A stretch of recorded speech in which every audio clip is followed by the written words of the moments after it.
ആർജികർ ബലാത്സംഗ കേസിൽ മുൻ പോലീസ് കമ്മീഷണർ വിനീത് ഗോയൽ തന്നെ കേസിൽ കുടുക്കിയതാണെന്ന മുഖ്യമന്ത്രി സഞ്ജയ് റോയുടെ ആരോപണത്തിൽ മുഖ്യമന്ത്രി മമതാ ബാനർജിയോട് അടിയന്തര റിപ്പോർട്ട് ആവശ്യപ്പെട്ട ഗവർണർ ഡോക്ടർ സി.വി. ആനന്ദബോസ്. ഇക്കാര്യം പരിശോധിച്ച വസ്തുതാപരമായ വിവരങ്ങളും ആരോപണങ്ങളിൽ സംസ്ഥാന സർക്കാരിന്റെ നിലപാടും എത്രയും വേഗം അറിയിക്കണമെന്ന് ഗവർണർ സംസ്ഥാന സർക്കാരിനോട് ആവശ്യപ്പെട്ടതായി എക്സ് പോസ്റ്റിൽ രാജ്ഭവൻ മീഡിയ സെൽ അറിയിച്ചു. മുൻ കൊൽക്കത്ത പോലീസ് കമ്മീഷണർ വിനീത് ഗോയൽ ഉൾപ്പെടെയുള്ള മുതിർന്ന പോലീസ് ഉദ്യോഗസ്ഥരാണ് തന്നെ കള്ളക്കേസിൽ കുടുക്കിയതെന്ന് കഴിഞ്ഞ ദിവസം കേസിൽ വാദം നടക്കുന്നതിനിടെ സീൽദ കോടതിയിൽ നിന്ന് കൊണ്ടുപോകുമ്പോൾ പ്രതി ആരോപിച്ചിരുന്നു. മറ്റ് ഉന്നത ഉദ്യോഗസ്ഥർക്കും അതിൽ പങ്കുണ്ടെന്നും അവരിൽ നിന്ന് തനിക്ക് ഭീഷണിയുണ്ടെന്നും പ്രതി ആരോപിച്ചു. കേസന്വേഷണം സംബന്ധിച്ച ആരോപണങ്ങളുടെ അടിസ്ഥാനത്തിൽ വിനീത് ഗോയലിനെ നേരത്തെ പോലീസ് കമ്മീഷണർ സ്ഥാനത്തുനിന്ന് നീക്കുകയും പകരം മനോജ് കുമാർ വർമ്മയെ നിയമിക്കുകയും ചെയ്തിരുന്നു.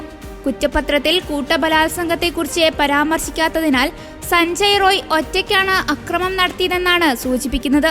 മറ്റൊരു ജൂനിയർ ഡോക്ടറായിരുന്നു അതിജീവിതയെ മരിച്ച നിലയിൽ കണ്ടെത്തിയത്. പോസ്റ്റ്മോർട്ടം റിപ്പോർട്ടിലൂടെ പീഡനത്തിനിരയായി കൊലപ്പെടുത്തിയതാണെന്ന് വ്യക്തമാകുകയായിരുന്നു. യുവ ഡോക്ടറുടെ ശരീരത്തിൽ ആന്തരികമായി 25 മുറിവുകളും ശരീരത്തിന് പുറത്തും പരിക്കുകളുണ്ടെന്ന് പോസ്റ്റ്മോർട്ടത്തിൽ വ്യക്തമായിരുന്നു.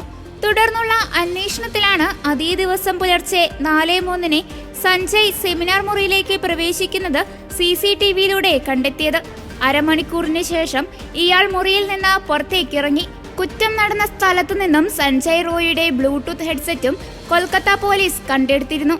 പിന്നാലെ CBI കേസ് ഏറ്റെടുക്കുകയും ഇയാളെ നുണപരിശോധനയ്ക്ക് വിധേയമാക്കുകയുമായിരുന്നു.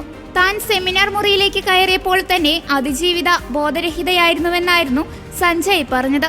എന്നാൽ വിവരം എന്തുകൊണ്ട് പോലീസിനെ അറിയിച്ചില്ലെന്ന ചോദ്യത്തിന് താൻ പരിഭ്രാന്തിയിലായതിനാലാണ് അറിയിക്കാൻ സാധിക്കാതിരുന്നതെന്നായിരുന്നു മറുപടി.